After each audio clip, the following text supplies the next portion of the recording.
Audio, probando audio. Perfecto. Muy buenos días a todos, hermanos, una vez más aquí reunidos en esta fecha tan especial que es ¿el qué? ¿Pero cuántos años? Porque se los pusieron aquí en globo. No es cierto. La verdad es que es muy maravilloso y es todo un privilegio el compartir la palabra de Dios en cualquier ocasión, pero me siento muy bendecido y muy contento de que el Señor me permita una vez más compartir de su palabra en un día tan especial. Hace 20 años el Señor decidió que en este lugar Él plantaría una más de sus iglesias. Fue Él y nadie más. Y como bien dijo mi pastor Arturo, ha tenido misericordia por 20 años continuos y esperemos que en su gracia tenga mucha más misericordia por todos los años que Él quiera, sean pocos o sean muchos. Ojalá sean pocos para que ya regrese.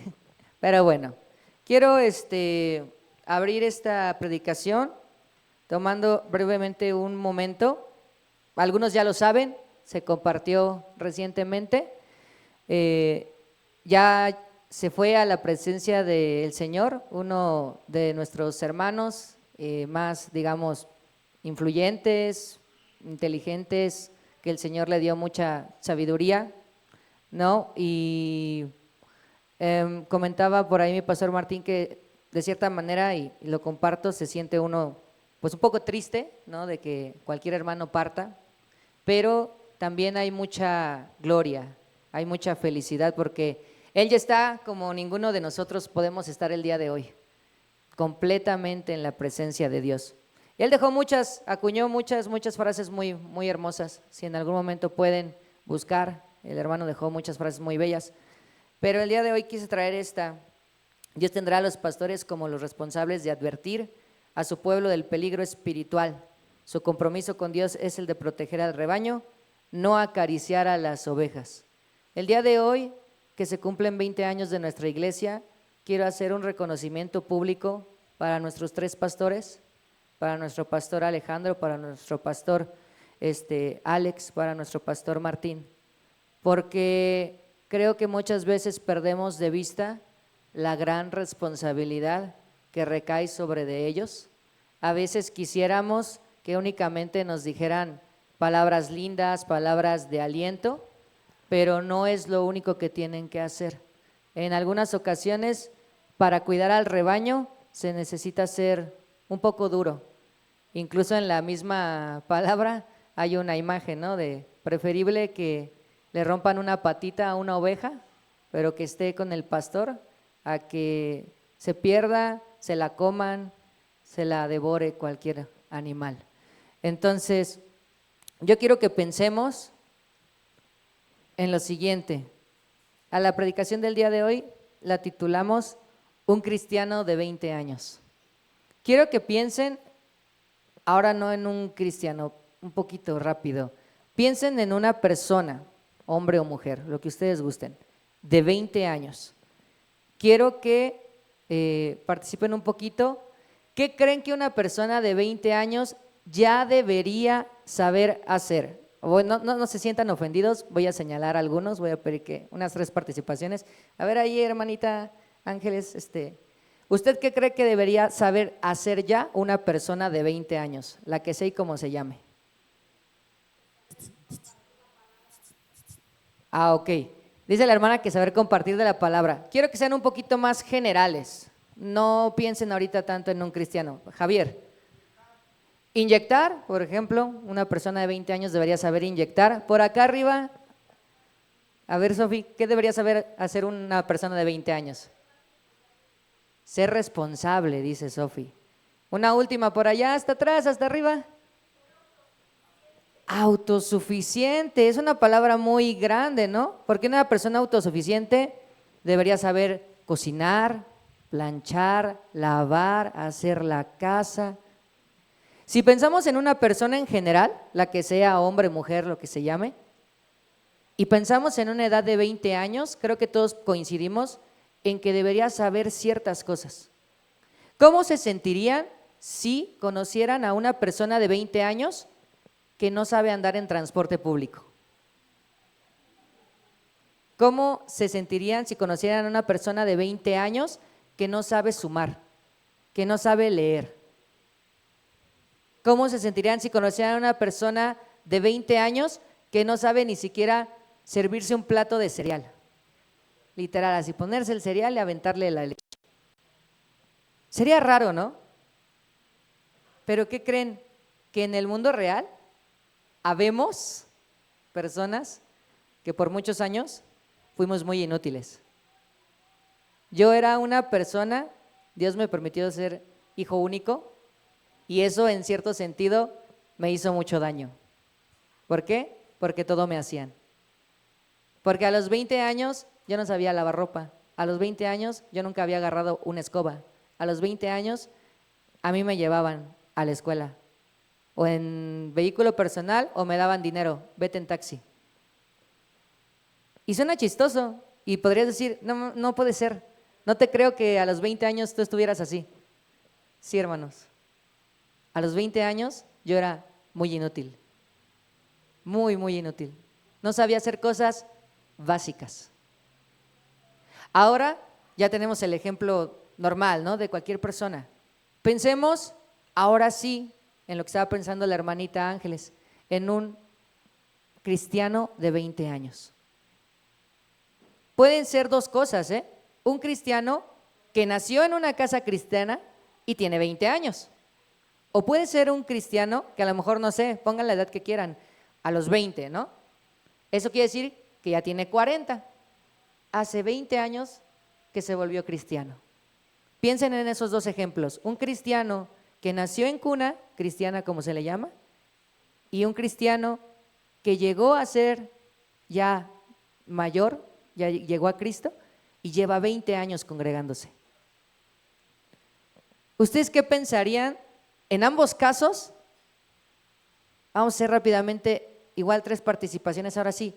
¿Qué tendría que saber hacer un cristiano de 20 años? Ya no vi tantas manos levantadas. Orar. ¿Alguien más? ¿Qué tendría que saber hacer un cristiano de 20 años? Ser obediente. Una última allá arriba. ¿Qué tendría que saber hacer un cristiano de 20 años? Anunciar, compartir el evangelio. Y la pregunta es, hermanos, ¿cada quien sabe cuánto llevan como cristianos? Yo hice las cuentas, llevo 8 años siendo cristiano. 8 años desde que me bauticé. ¿Le pedirías lo mismo a un niño de 8 años que a un joven de 20? ¿Le exigirías de la misma manera? No, ¿verdad? Pero, ¿crees que sería malo exigirle ciertas cosas a un niño de 8 años? ¿Sería malo pedirle ciertas cosas a un niño de 8 años? No, porque a cada edad, a cada etapa, ya tenemos que empezar a saber ciertas cosas. Un niño de 8 años no va a manejar un auto, pero un niño de 8 años a lo mejor ya guarda sus juguetes, ya se cepilla los dientes, ya sigue una rutina. Pero un joven de 20 años que no recoja su cuarto, que no siga una rutina, que no se lave los dientes, pero no le exigimos. No nos exigimos. Hoy vamos a repasar brevemente 7 cosas que como cristianos deberíamos de estar haciendo, todos, y sobre todo pensando en que la mayoría de nosotros, salvo contadas excepciones, hermanos, no tenemos 3 días en Cristo, no tenemos una semana en Cristo, no tenemos un mes en Cristo. La mayoría de nosotros ya tenemos años en Cristo. Hay que echarle muchas ganas. Primero, los cristianos maduros reciben las verdades del evangelio tal como les fue transmitido. Eso es algo muy básico que tenemos que aprender a hacer. Tenemos que aprender a recibir ¿qué? Las verdades. Con lo que batallamos como cristianos constantemente es lo que yo pienso, lo que yo siento, contra lo que dice la Biblia. Lo que me enseñaron en mi casa contra lo que me enseñan en la iglesia. Tengo que estar dispuesto a recibir un mensaje, no cualquier mensaje, el mensaje de verdad. ¿De acuerdo? Y tenemos que ser muy claros. Hace rato me daba un poquito de risa porque el pastor Alejandro, los globos los tenían como aquí en la izquierda, en ese muro donde luego dan los testimonios los niños, lo pasaron aquí enfrente y dice, no, porque van a tapar al predicador. Y yo le dije, no importa, no es importante quién va a predicar, no es importante que me vean a mí, lo importante es que escuchen el mensaje. De cierta manera nosotros somos únicamente unos repartidores, pero debemos repartir la verdad. Gálatas 1:8 dice, pero aun si alguno de nosotros o un ángel del cielo les predicara acerca de unas buenas noticias distintas de las que hemos predicado, que caiga bajo maldición. En otras traducciones dice un evangelio diferente y anatema. Por ahí a algunos les gustan otras versiones con otras palabras, pero el sentido es el mismo. Tenemos que aprender a recibir la verdad, a transmitir la verdad y a identificar la verdad. Porque es muy importante, Pablo no se sale de la ecuación. Si leemos cómo lo escribió, dice, alguno de nosotros. El nosotros lo incluye. Eso quiere decir que Pablo tenía la conciencia y la humildad para entender que si él llegaba a decir algo equivocado, no iba a ser pretexto. No porque fuera Pablo apóstol de Jesucristo, todo y absolutamente lo que él dijera era ley. Tenía que ser evaluado, tenía que ser examinado y si algo no concordaba, podía ser confrontado. Nosotros, gracias a Dios, en esta iglesia se han desvivido, porque no encuentro otra palabra, por enseñarnos de la verdad. Y no solo enseñarnos de la verdad, sino a aprender a identificarla. Para que si incluso cualquiera de los mismos pastores o yo ahorita que estoy diciendo algo no cuadra, luego, y tengamos la oportunidad, Luis, ¿qué crees? El día que predicaste del aniversario, tal cosa que dijiste, no va, hermano. Por esto y por esto y por esto, porque la palabra dice esto, porque nos han enseñado lo otro. Y no nos tenemos por qué molestar. Al contrario, nos están cubriendo de la verdad. ¿De acuerdo? Eso es muy importante. Hebreos 6:1-3 dice, por eso, dejando a un lado las enseñanzas elementales acerca de Cristo, avancemos hacia la madurez.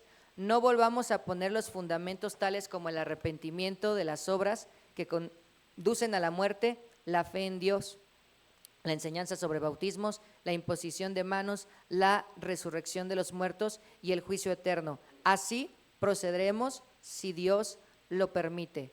Todas estas, hermanos, son verdades elementales, son enseñanzas elementales, son varias.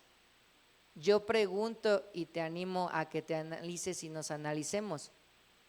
¿Ya sabemos de todas las cosas que dice este pasaje? ¿Sabemos acerca del arrepentimiento? ¿Sabemos acerca de la fe en Dios? ¿De la enseñanza del bautismo? ¿La imposición de manos? ¿La resurrección de los muertos? ¿El juicio eterno? ¿Realmente sabemos todos esos temas? Yo esperaría que dijéramos que sí, porque sí los hemos visto. Sí hemos tenido muchas predicaciones donde se habla de estos temas en diferentes momentos, en diferentes tiempos. Incluso a veces hemos tenido meses completos de series de prédicas de un solo tema. Aquí se han encargado de facultarnos.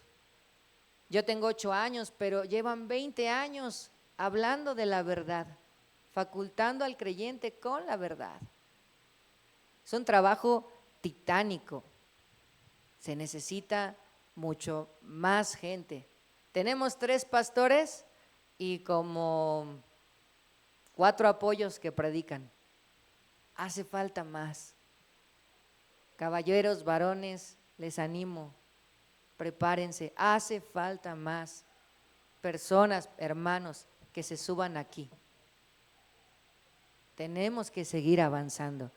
Segunda cosa que sería importante cuidar, los cristianos maduros dejan de señalar primero los pecados de los demás y comienzan a confesar los suyos propios. Ojo, aquí hemos aprendido que nosotros no nos andamos, como dicen, por las ramas. Si algo está mal, se dice, se confronta, se ayuda, se exhorta, porque también es importante.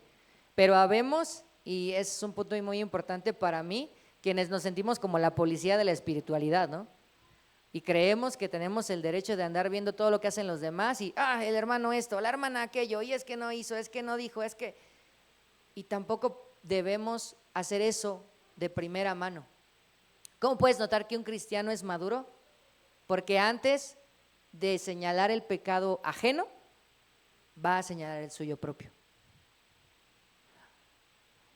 Esta nos la sabemos todos, la conocemos, Mateo 7 del 1 al 5. No juzguen para que nadie los juzgue ustedes, porque tal como juzguen se les juzgará, y con la medida que midan a otros se les medirá a ustedes. ¿Por qué te fijas en la astilla que tiene tu hermano en el ojo y no le das importancia a la viga que está en el tuyo? ¿Cómo puedes decirle a tu hermano, déjame sacarte la astilla del ojo, cuando ahí tienes una viga en el tuyo? Hipócrita.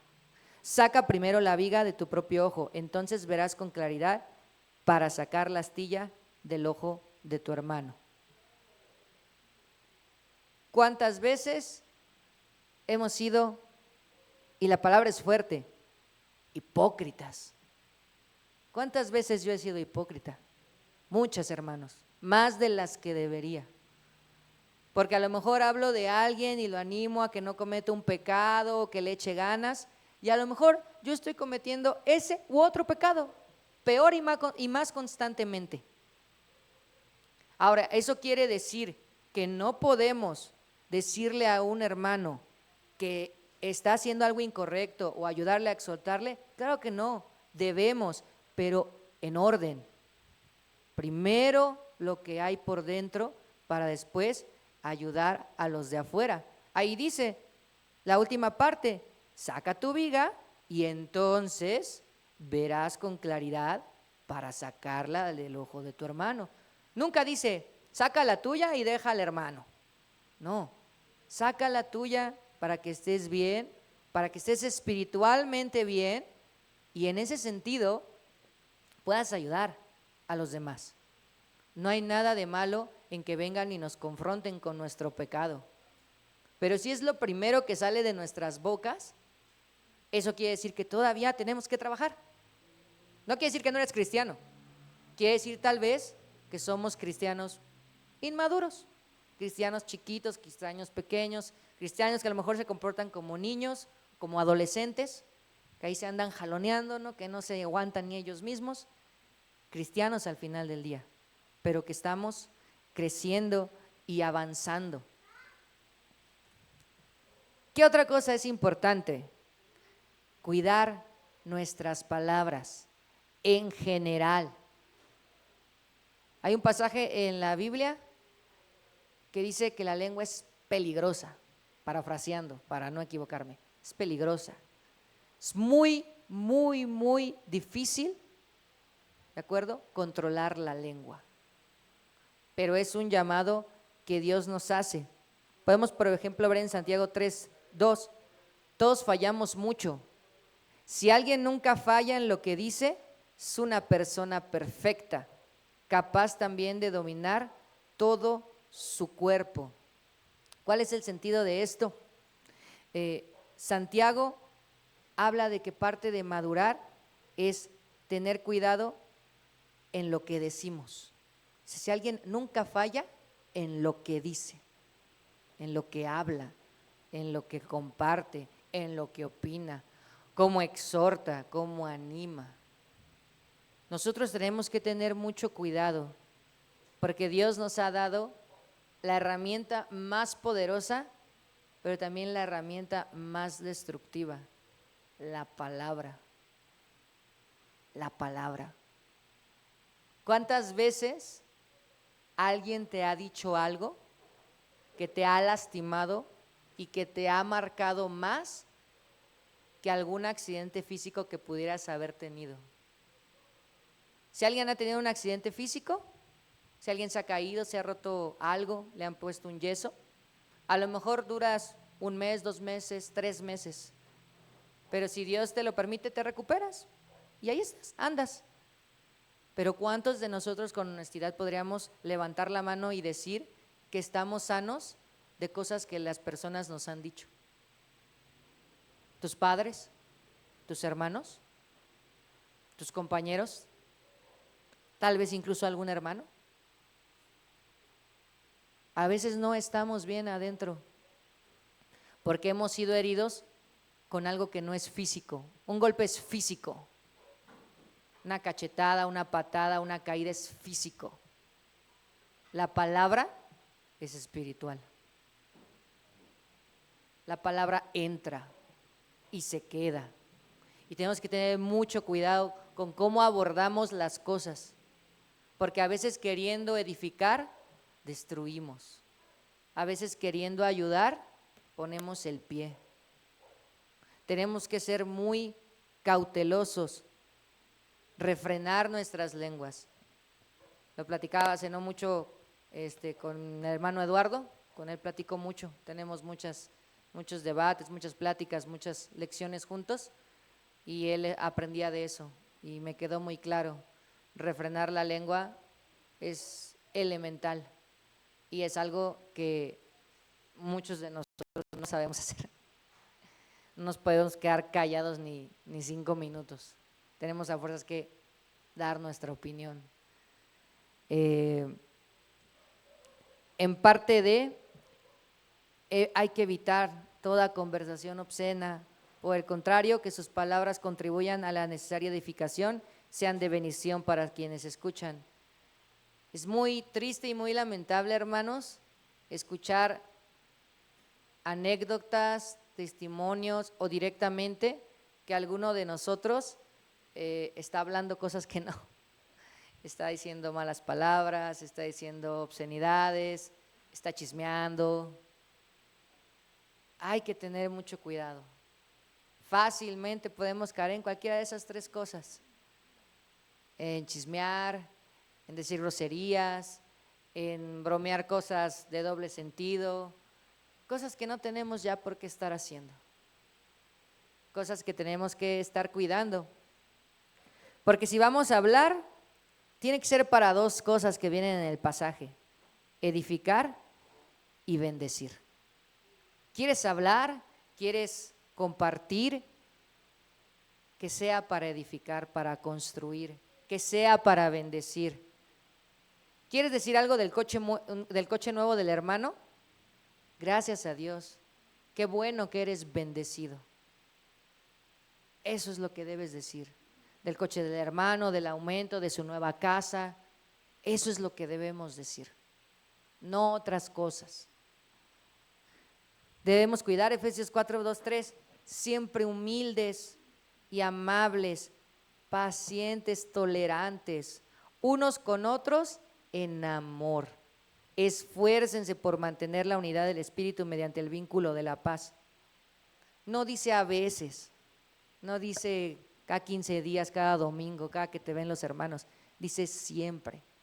Humildes, amables y pacientes y tolerantes entre nosotros.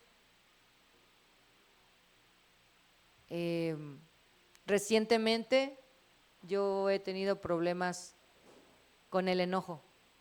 Gracias a Dios ya Él está trabajando en mí y ha puesto a las personas indicadas para que yo remedie esa situación. Pero es fácil, hermanos, es fácil enredarse en cualquiera de estas cosas, pero no nos debemos quedar ahí, ni es tampoco estarnos echando tierra y yo soy la peor persona del mundo y el peor hermano y la mea culpa. No se trata de eso, se trata de dejar que Dios trabaje en ti. ¿Por qué? Porque debe ser en amor. Vamos a ver un poco más adelante, pero en amor. ¿Pero por qué tengo que ser paciente? Por amor. ¿Pero por qué tengo que ser tolerante? Por amor. ¿Por qué? Por amor. Siempre que te preguntes por qué tienes que hacerlo, por amor. Te aseguro que a las personas que amas, a veces son a las personas que más lastimas. Y eso es bien curioso. Debería de ser al revés. Pero a veces a las personas más cercanas a nosotros y a las que les decimos o decimos amarlas, es a las que más estamos no aplicando estas cosas. Debemos hacer un esfuerzo. No es gratis. Nada en el cristianismo es gratis. Bueno, sí, la gracia y la misericordia del Señor es gratis. Pero fuera de eso, hay que echarle ganas. Hay que trabajar. ¿Qué más podemos cuidar? Bueno, los cristianos maduros nos debemos volver menos dependientes de nosotros mismos y cada vez más dependientes de Cristo. Esto es igual una batalla bien grande que yo estoy seguro que muchos tenemos. ¿Por qué? Porque de repente el trabajo no va bien, la relación entre los hermanos no va bien, o con la esposa, lo que sea, no va bien. Y entonces tú quieres hacer todo con tus fuerzas, pero no podemos, no podemos. Y entre más dependas de ti, más difícil se va a poner la situación. Más de una vez lo he comprobado. Entre más quiero pensar que yo soy el bueno, el que sabe, el inteligente, el apto, lo que sea, más me va mal. En cuanto me humillo y digo, Señor, yo no puedo, yo no soy, no hay ninguna manera, de inmediato el Señor obra, se presenta. Creo que se los compartí súper brevemente hace poco en mi trabajo de ventas. Me pidieron una meta que normalmente me piden en un mes, en una semana. Yo de plano dije, no voy a poder, no se puede, imposible. Y literal fue como de, Dios, pues si tú quieres, adelante, pero yo lo veo muy difícil. Pues no solo se llegó a la meta, sino que se superó. Pero no fue por mí, porque yo no soy gran vendedor, no soy suficiente como para sacar eso, porque el registro está ahí. Si ven los meses pasados, yo no podía haber hecho esa cantidad, no la había hecho, nunca la había hecho y menos en tan poco tiempo. Entonces, tenemos que aprender a reconocer. Juan 15, del 1 al 4 dice, yo soy la vid verdadera y mi Padre es el labrador. Toda rama que en mí no da fruto, la corta, pero toda rama que da fruto, la poda para que dé más fruto todavía. Ustedes ya están limpios por la palabra que les he comunicado. Permanezcan en mí y yo permaneceré en ustedes. Así como ninguna rama puede dar fruto por sí misma, sino que tiene que permanecer en la vid, así tampoco ustedes pueden dar fruto si no permanecen en mí.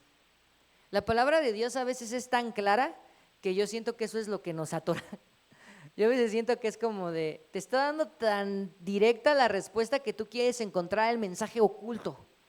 Tú quieres, a ver, ¿qué reflexión más profunda puedo sacar de esto? No, o sea, Dios es tan claro que es, no te apartes de mí. Sin mí no puedes hacer nada. No está diciendo otra cosa.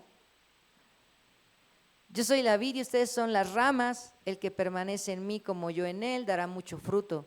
Separados de mí no pueden ustedes hacer nada. El que no permanece en mí es desechado y se seca, como las ramas que se recogen, se arrojan al fuego y se queman.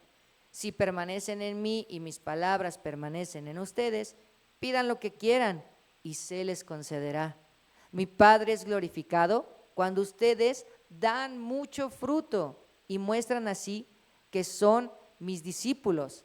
Así como el Padre me ha amado a mí, también yo los he amado a ustedes. Permanezcan en mi amor. Si obedecen mis mandamientos, permanecerán en mi amor, así como yo he obedecido los mandamientos de mi Padre, permanezco en su amor.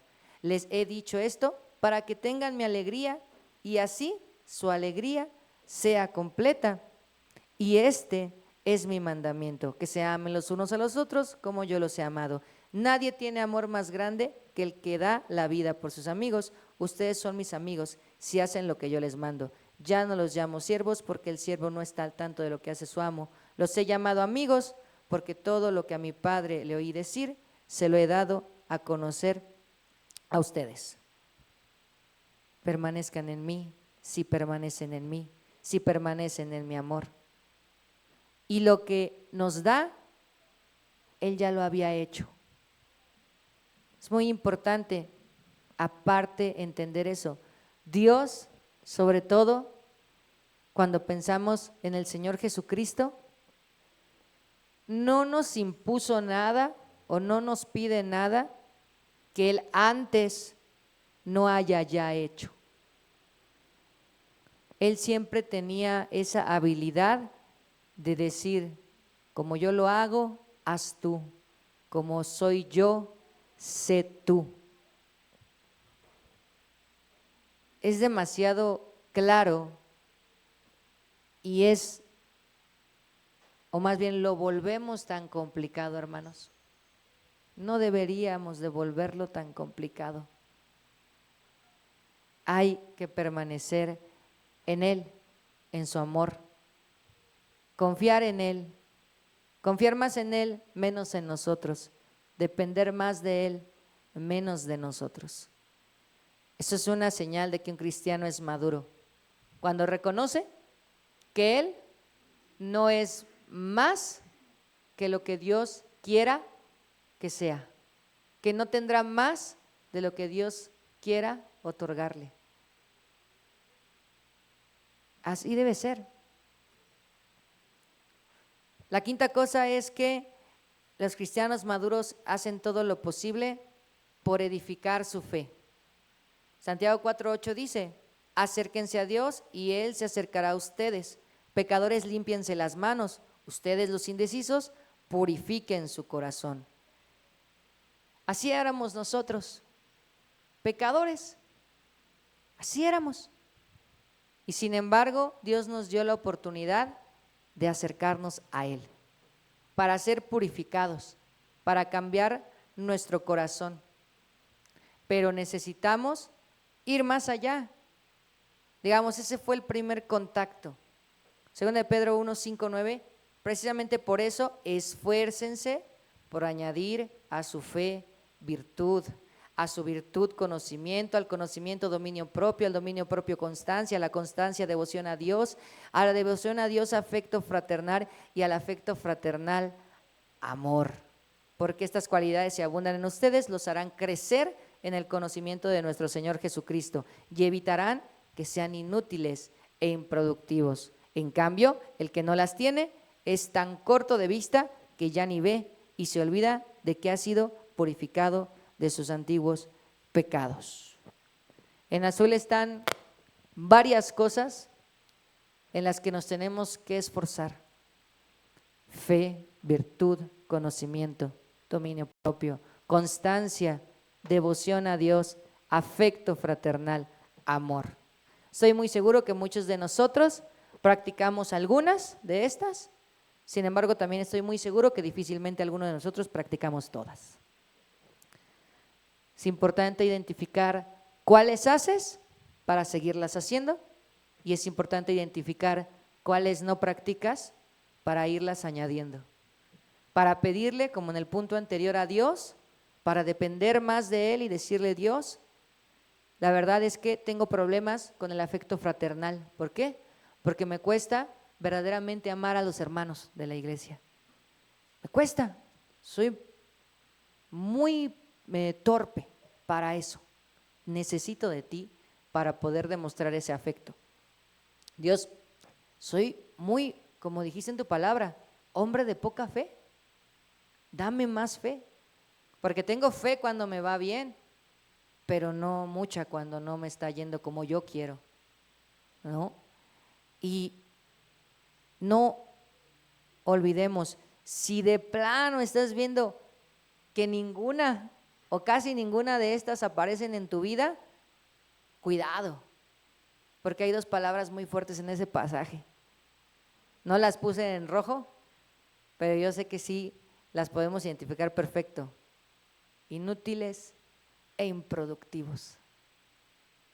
Yo estoy seguro que si hoy los que tenemos un trabajo secular llegara nuestro jefe y nos dijera, eres un inútil, nos haría sentir muy mal. Oh, pero ¿por qué me dice eso, jefecito? Si yo le echo muchas ganas, llego temprano, premio de la puntualidad, empleado del mes. Nos sentiríamos mal o nos ofenderíamos. O a lo mejor le echaríamos 2, 3 veces las ganas para que no tuviera esa opinión de nosotros el jefe o el superior o el supervisor o como le quieran poner. Pero si Dios hoy bajara y dijera, Luis, eres un inútil, ¿me sentiría yo igual? O ahí sería más fácil, sí soy inútil, Dios, tienes razón, Simón, bye. No debería ser. Deberías sentirte el triple de mal y el triple de comprometido para, Señor, si tú consideras que estoy siendo inútil o improductivo, pues yo no quiero ser eso. Yo quiero que tú digas de mí un día, buen siervo fiel, hijo amado, terminaste la carrera. Yo creo que hombres y mujeres, porque también las hay obviamente, como el hermano del que veíamos la frase en el principio,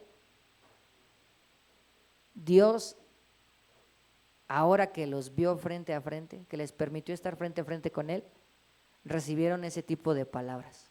Yo quiero tener fe, buen siervo fiel, terminaste la carrera. ¿No te gustaría que Dios te dijera eso?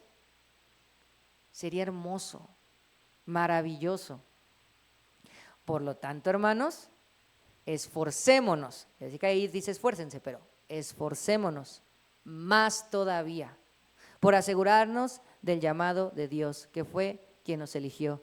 Si hacemos estas cosas, no caeremos jamás y se nos abrirán de par en par las puertas del reino eterno de nuestro Señor y Salvador Jesucristo.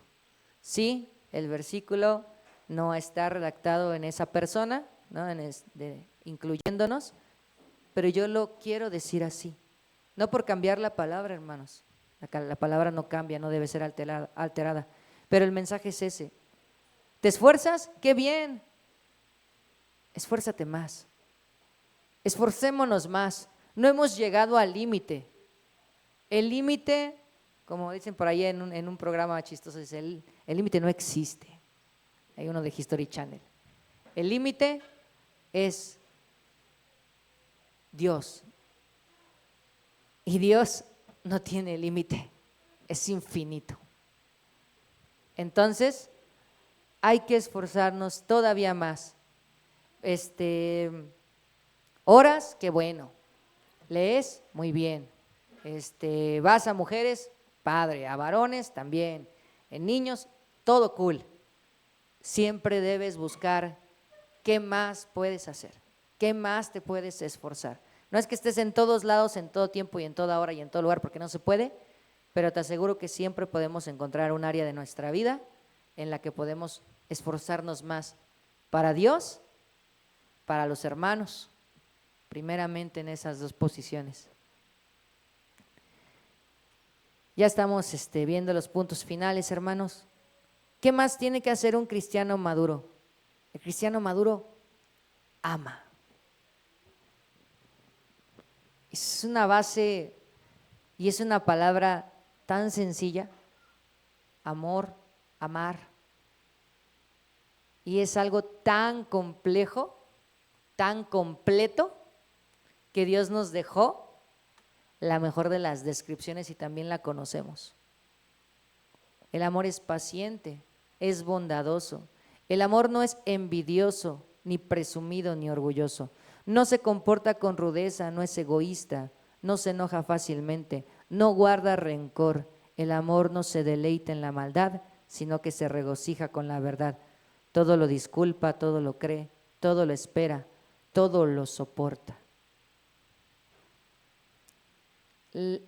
El primero, no solo en decir, sino hacer todo esto, es Dios. ¿Quieres saber cómo te ama Dios? Lee ese pasaje. Dios ha sido paciente, bondadoso. Evidentemente no es envidioso. ¿Qué puede envidiar el dueño de todo? No es presumido, no es orgulloso. No ha sido lo rudo que pudiera haber sido con nosotros. No es egoísta, nos da manos llenas. No se enoja fácilmente a pesar de que hacemos demasiadas cosas que lo podrían molestar.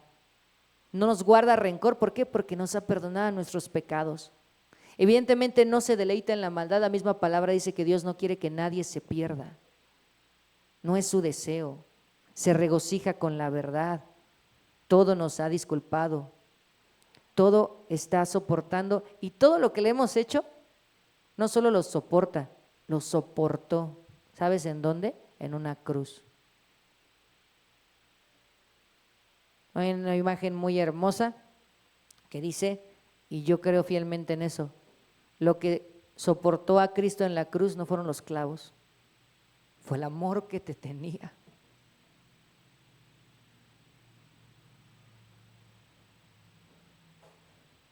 Y de esa misma manera debemos, porque es un mandato, amarnos entre nosotros.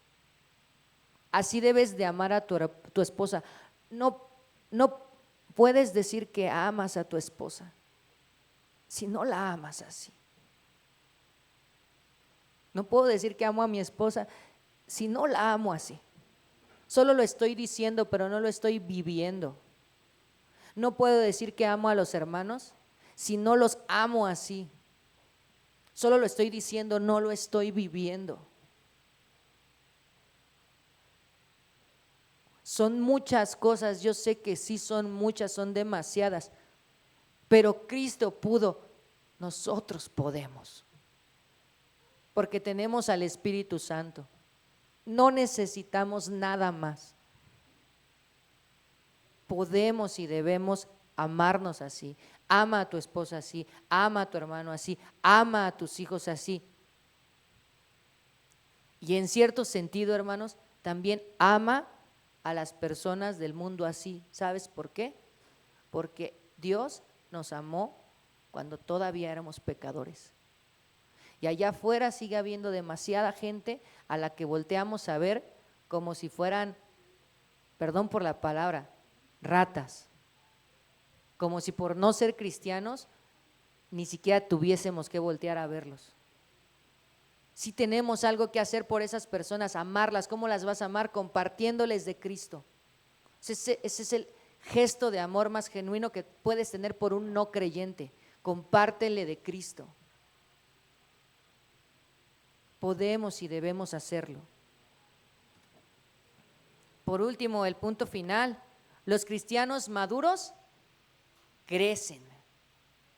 Y eso es lo que estamos haciendo hoy aquí, que hemos estado haciendo desde hace 20 años con los que iniciaron, desde hace 8 años los que coinciden conmigo, y los desde hace una semana o un mes o lo que sea que tengas viniendo a esta iglesia.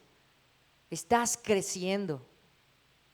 Así seas un bebé, un niño, un adolescente, un adulto joven espiritual, estás creciendo y tienes que seguir creciendo. ¿Por qué? Hebreos 6:1-3, por eso, dejando a un lado las enseñanzas elementales, lo vimos hace rato, acerca de Cristo avancemos hacia la madurez, no volvamos a poner los fundamentos tales como el arrepentimiento, las obras que conducen a la muerte, la fe en Dios, las enseñanzas sobre bautismo, la imposición de manos, la resurrección de los muertos y el juicio eterno. Así procederemos si Dios lo permite. Hermanos, estas son bases.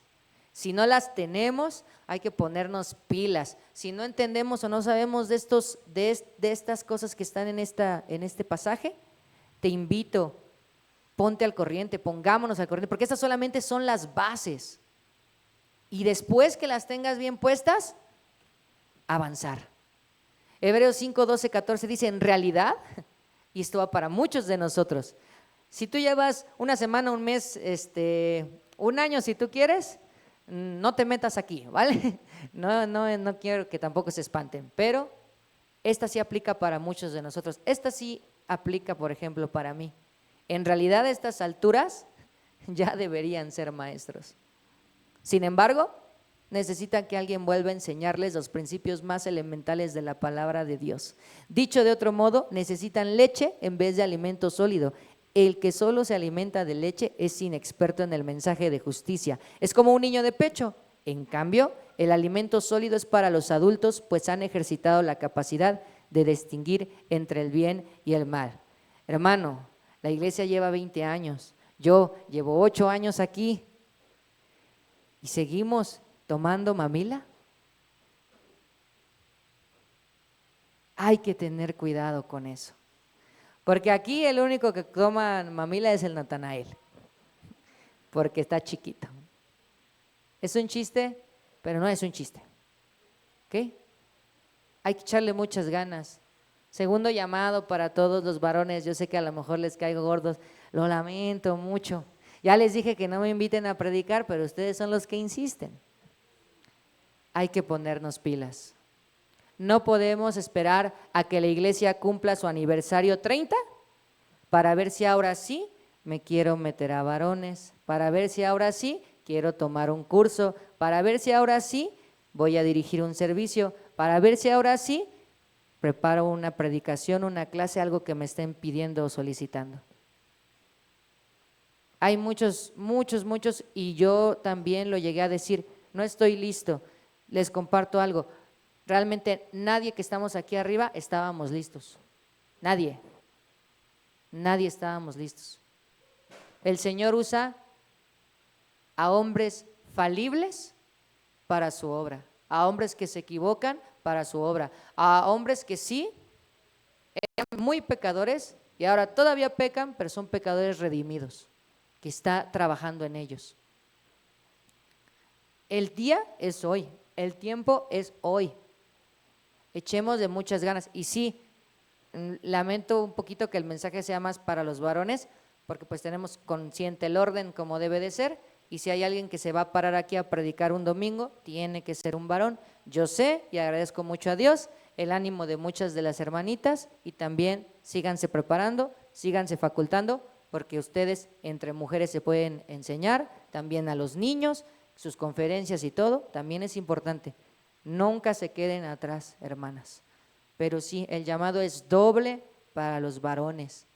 El momento es ya, no esperemos al aniversario número 15, 30, 50, 40 para ver cuándo nos podemos a las pilas. Por último, para compartirles, quien tenga este deseo de seguir creciendo, de madurar, la Biblia siempre es la base, es el fundamento, ¿de acuerdo? Pero hay algunas cosas que nos pueden servir de apoyo. No quiero decir que si no existen no podamos hacer nada de esto, pero nos pueden ayudar a resolver algunas cosas. Y aquí nos han brindado toda esta información, y está en YouTube, y está en libros amarillitos que nos compartieron en un seminario, y está en los hermanos que lo tomaron, que pueden compartirles esa información a quienes ustedes quieran, ¿de acuerdo? Tenemos que aprender un poquito de este tipo de cosas. Podemos ayudarnos de la hermenéutica. Son palabras raras, yo sé, pero son muy sencillas. Hay que aprender a interpretar los textos. A veces no leemos la Biblia porque no le entendemos o porque no tenemos una versión con un idioma que podamos entender. Tenemos que aprender también un poquito de mayéutica. ¿Qué es eso? Es hacer preguntas, una dinámica donde tú ayudes a una persona a que resuelva una duda, una incógnita, sí, pero puras preguntas. Tú no le vas a explicar, le preguntas y le preguntas, la misma persona de pura pregunta va a llegar a la solución. Y eso nos ayuda mucho porque nos hace entender que todos podemos reflexionar. Tenemos que entrarle un poquito a lo que es la exégesis. Yo sé, a mí también se me complica, pero ya entendí, entonces todos le tenemos que entrar un poquito al exégesis. ¿Qué? Interpretación bíblica contextual, porque tenemos que entender cuándo fue escrita la Biblia, por quién fue escrita, en qué contexto, cuál era el público, qué era lo que el autor quería decir en ese tiempo, qué podemos en este tiempo rescatar. No es lo mismo hoy que hace 2000 y cacho de años. Todo eso nos puede ayudar. Y también tenemos que aprender un poquito de apologética. ¿Por qué? Porque tenemos que defender nuestra fe, hermanos. Porque aquí venimos a aprender y allá afuera a defender. Porque allá afuera es un ataque constante y si no estamos preparados, una de dos, o te confunden o te ignoran y ninguna de las dos es aceptable. Hay que echarle muchas ganas porque finalmente, hermanos, la meta es clara, Efesios 4:15, más bien al vivir la verdad con amor, creceremos hasta ser en todo como aquel que es la cabeza, es decir, Cristo. No es una suposición, es una declaración de intenciones por parte de Dios. Llegaremos a ese punto. Vamos a seguir creciendo. Ahora, ¿cuánto te tardes en crecer? Nos lo dejo de tarea. Eso sí lo dejo de tarea. De que vas a crecer, vas a crecer. ¿Qué necesita una plantita para crecer? Que la pongan el agüita, que la rieguen el sol. Necesita varias cosas. Si le falta alguna, no va a crecer o no va a crecer igual. Entonces, hay que crecer y hay que esforzarnos. ¿Por qué? Porque llevamos 20 años aquí y Dios tal vez nos permita otros 20. O a lo mejor nos va a permitir un año más, no sabemos. Ya ven, por favor, Señor. Yo insisto, ya. Si puedes hoy, pero si no, si es un día, un mes, 2 años, 20, 60, 80, 90, 100, como dice Cepillín, hay que crecer. ¿Qué aprendimos hoy? Resumen, estos 7 puntos. Los cristianos maduros tenemos que hacer muchas cosas. Recibir las verdades del Evangelio tal como nos fue transmitido. Dejar de señalar primero los pecados de los demás y empezar a confesar, interiorizar los propios. Cuidar nuestras palabras. Dejar de depender de nosotros para empezar a depender de Dios. Hacer todo lo posible por trabajar, edificar, construir nuestra fe. Amar poderosamente y crecer. Esas 7 cosas, hermanos, no las debemos de perder de vista ni hoy ni nunca. Y gloria a Dios que en esta iglesia desde hace 20 años se han encargado punto por punto de enseñarnos de los 7, pero ya nos enseñaron. Ahora a practicar, porque somos un cristiano de 20 años. Amado Señor, te damos muchas gracias por esta palabra que nos permitiste tomar. Te suplicamos, Señor, que sigas teniendo misericordia de esta iglesia, que nos permitas crecer, que nos permitas amar, que nos permitas compartir de tu palabra, Señor, porque no hay nada más grande y nada más bello. Gracias por esta iglesia, gracias por sus pastores, por sus líderes, por los misioneros y por cada uno de los congregantes que, Señor, tú permites que hoy estén y que seguro estoy que tú vas a permitir que sean más en el futuro, porque tu reino se sigue extendiendo y es un privilegio formar parte de él. Gracias, Padre Santísimo, gloria te damos por siempre, en el nombre de Cristo Jesús. Amén.